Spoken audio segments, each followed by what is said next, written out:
Assalamu alaikum. This is aftermath of recent snowfall, second spell of snowfall, which is Alhamdulillah. This is something solacing for us. ये हाजीनाड़ करना को पड़ा है और यहाँ पे जो लास्ट टाइम हमने एक वीडियो बनाई थी उसमें कंटिन्यूसली स्नोफॉल हो रही थी, तो आज अल्हम्दुलिल्लाह 2 दिन के बाद जो मौसम जो है अच्छा है, प्लेजेंट मौसम है। आज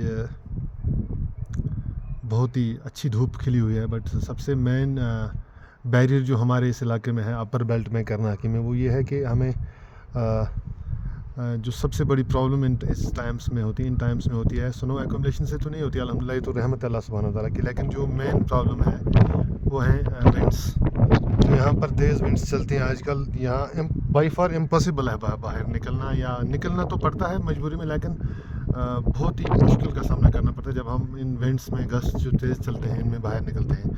मेरे सामने जो आप ये पीक देख रहे हैं, दिस इज़ इसको छोटी सी पीक जो है, इसके ऊपर एक पत्थर है, एक रॉक टाइप है, बहुत बड़ा एक चट्टान जैसी है, उसको चोतरपल कहते हैं। पल कश्मीर में पत्थर को कहते हैं, तो उस चट्टान को जो है वो चोतरपल कहते हैं। एक मिस्ट्री ये है कि मिस्टीरियस एक्सपीरियंस हमारे लिए भी है और जिन जिन लोगों ने वो देखा है उनके लिए भी है कि जो इस पीक जो मैं ये आपको जूम कर रहा हूँ, ये जो पीक है, इसके ऊपर जो एक पत्थर है वो ऑलमोस्ट जो भूकंप हुआ था 2005 में, अर्थक्वेक जो हुआ था, उसमें भी वो मतलब ऐसा लगता है कि वो एक हमारे, अगर इशारा हम करेंगे किसी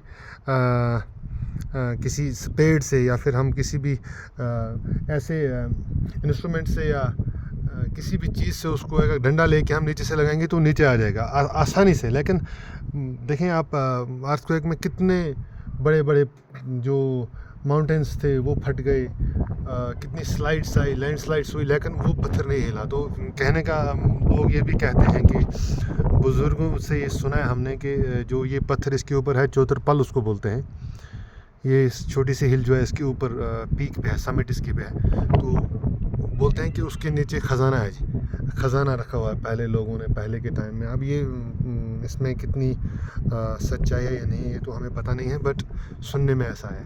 उसके बाद जो ये जो इसके इस हिल के जो लैब में, जो शमसबरी के लैब में तो है ही, और इस हिल के लैब में जो ये जो विलेज है, ये हमारे हाजीनाड़ के वेस्ट साइड में आता है। दिस इज़ हुंडवाल, ये हुंडवाल विलेज है।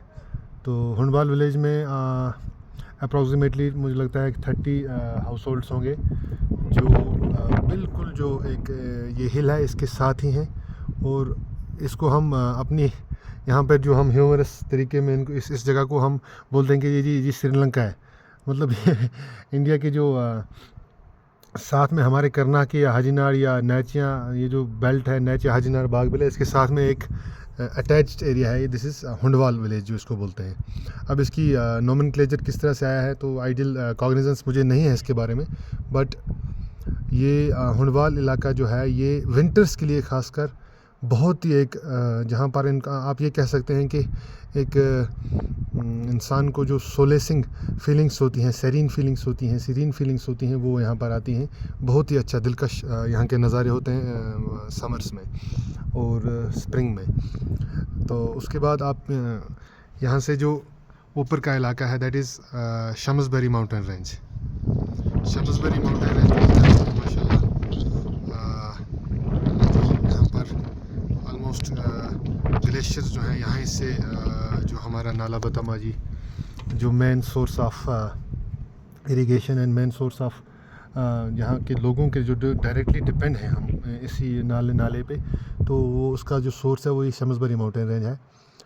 तो इसके अलावा जो ये जो इलाका है, ये जो हिल है, छोटी सी हिल, इसके उस साइड जो इलाका है दैट इज़ शमसपोरा, और उसके उस साइड जो एक वो जो सेंटर में ये जूम करके जो यहाँ पे इस हिल के जो साथ में ये जो पहाड़ है, ये जो हिल है एक, ये है डन्ना। तो इसके उस साइड जो इलाका है बड़वन के उस साइड फिर से शमसबरी माउंटेन रेंज आता है सारा।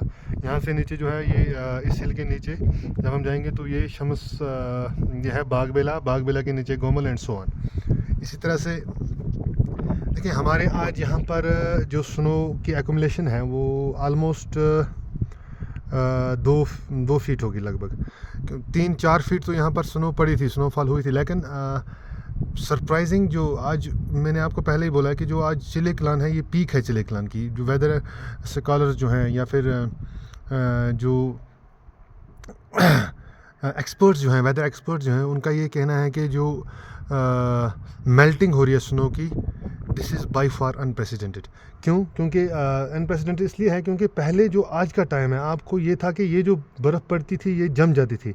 आज रात के टाइम पे हम ये नोटिस कर रहे हैं कि जो हमारा छतों पे जो बर्फ़ होती है वो किस तरह से मेल्ट हो रही होती है रात के time. That means minus temperature तो होता है लेकिन समथिंग इज़ फिशी देयर। मतलब वो इससे है फिशी, हमें इसलिए लग रहा है क्योंकि these are the effects of global warming. Global warming की वजह से एक जो वेदर पैटर्न जो था, एनवायरमेंटल जो एक सिंक्रोनाइजेशन थी, जो एक वहाँ पर एम्बियंस थी ना, वो बिल्कुल बिगड़ चुकी है।